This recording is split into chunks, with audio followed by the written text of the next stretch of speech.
After the show, after I've spoken to some of the press and also some of the retailers, I go for some lunch with my family. It's become quite a tradition actually, and I'm quite superstitious, so that happens every season.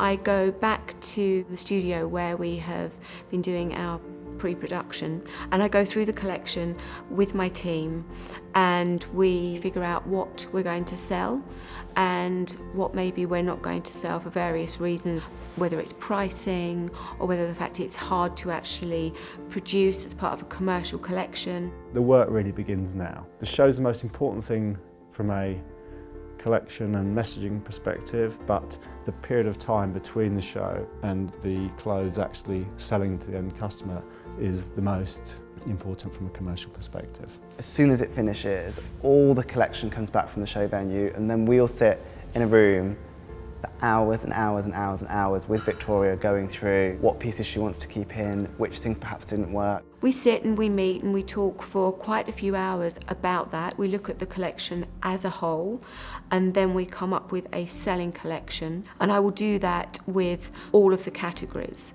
And then I pass things over to the sales team. Today we start showing the collections to the buyers, so we have our appointments here in the showroom. We see a lot of them, mostly the US buyers here, but actually quite a lot of the international buyers as well come to New York. The development teams have handed it over to you, and Victoria's handed it over to us and gone, this is what I've been working on for the past 6 months, and you feel a responsibility to try and convey that to the people that are buying into it and making sure that people are buying into it well. Then we pack everything up and we set it all up again in Milan. We're there for 5-6 days, and then all over again in Paris. So it's a long road show.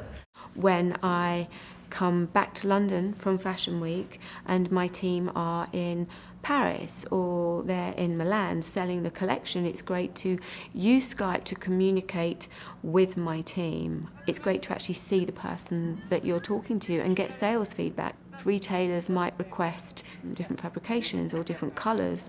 We can't always do it, but we'll talk about that, and doing that through Skype makes it a lot easier. She's so involved with the brand and wants to make sure that she's relaying to us what her direction was for the season and where her inspiration was. We kind of absorb that from her. If we didn't have that face-to-face interaction with her, then we wouldn't be able to convey it in the way that we do.